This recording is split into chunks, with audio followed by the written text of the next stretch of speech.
আসসালামু আলাইকুম everyone, welcome to our another video. আজকের ভিডিওটা বা আজকের ড্রেসটা কীরকম হবে আমরা থাম্বনেলে দেখে নিয়েছি। এখন আমরা যে শাপলাটা আঁকবো ওইটা আগে কাগজে এঁকে নিয়েছিলাম। কাগজ থেকে আমরা কপি করে ড্রেসে এঁকে নিয়েছি, পেন্সিলে এঁকে নিয়েছি, রঙগুলো দেখে নিয়েছি কী কী রঙ নিয়েছিলাম। তোমরা চাইলে একটু খেয়াল করে দেখে নিতে পারো। ওরকমভাবে দেখার কোনো কিছু নেই। সাদা, গোলাপি আর লাল, এই তিনটা রঙই নিয়েছি পদ্ম আঁকার জন্য। পদ্ম বা শাপলা যাই বলো।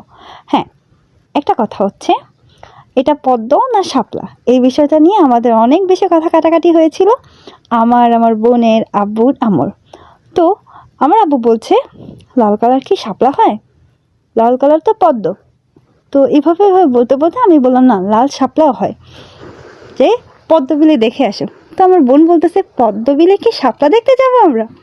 তো এই কথা কাটাকাটিতে পদ্ম শাপলা অনেক কিছু হয়ে গেছে। তো দেখতেই পাচ্ছ, তোমার কাছে যা লাগবে তাই এটা পদ্মও না শাপলাও না, ধরে নাও। আবার শাপলাও পদ্ম দুইটাই। তো আমি একটু ডিটেইলে শাপলাটা আমি এটাকে শাপলাই বলছি, ওকে? আমরা এটাকে পুরো ভিডিওতে শাপলা বলেই জানবো। তো শাপলার পাতাগুলো দেওয়ার জন্য আমরা প্রথমে গোলাপি কালার করে নিয়েছিলাম, আর আস্তে আস্তে আমরা এটা একটু শেডিং করব। এই প্রথম শাপলাটাকে আমরা ভিডিওটা একটু বড় রেখেছি। আমার কথার ফাঁকে ফাঁকে যদি একটু খেয়াল করো তাহলে বুঝেই যাবে কীভাবে করছিলাম। তো শাপলা করার ক্ষেত্রে শাপলার যেহেতু অনেকগুলো পাপড়ি হয়, তো এটাকে করতে একটু ঝামেলা হয়ে যায়, একটু হজবরল হয়ে যায় আর কি। যদি আমরা শুধু রং করতেই থাকি একটা পাপড়ির সাথে সহজেই লেগে যায়, আর ইন্ডিভিজুয়াল ব্যাপারটা দেখা যায় না। তো শাপলাটাকে একদমই সুন্দর লাগবে না, এটা ফুটে উঠবে না। তো আমরা এক একটা পাপড়ি করব, আর প্রত্যেকটাকে একটু আলাদা আলাদা করে দেখানোর চেষ্টা করব। তো আমরা এর জন্যই একটু আউটলাইনিং বা বর্ডারগুলো আমরা একটু করে করে পাতাগুলোকে দেখানোর, পাতা না পাপড়ি হবে, ওকে। তো পাপড়িগুলোকে দেখানোর জন্য একটু ট্রাই করছিলাম আর কি।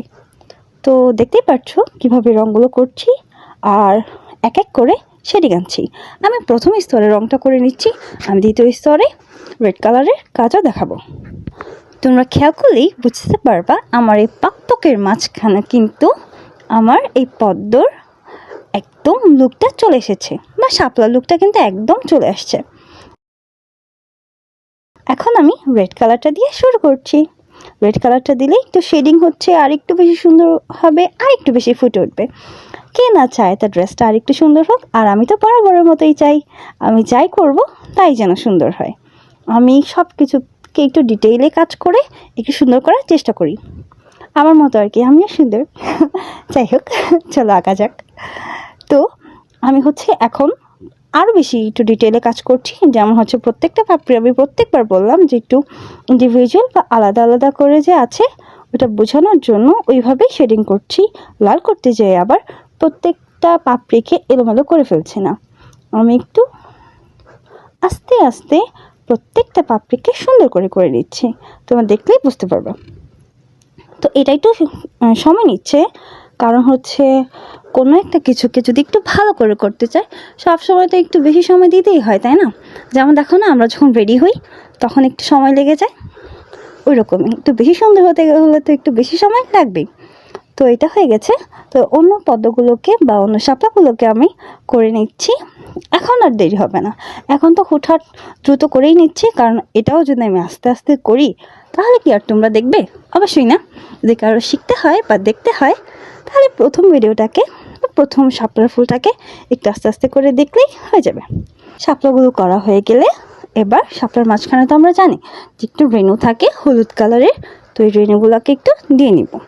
রেণুগুলো দেওয়া ওইরকমভাবে কোনো কিছুই না, আমি একটু ফাঁকা ফাঁকা রেখেছিলাম, তার মাঝখানে জায়গাটাতে একটু রেণু দিয়ে নিচ্ছি। জানি তো শাপলার রেণু হয়। আর একটু হাইলাইট করার জন্য আমরা একটু সাদা কালার দিচ্ছি।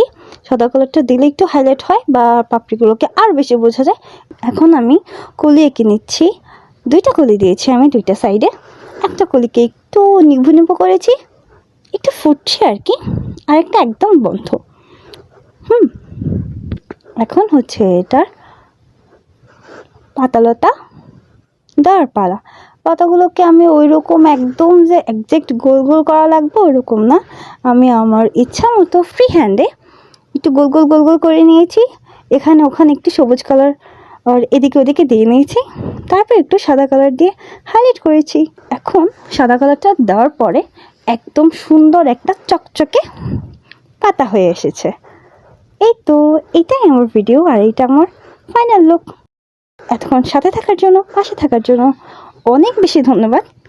আল্লাহ হাফেজ, সবাই ভালো থাকবেন।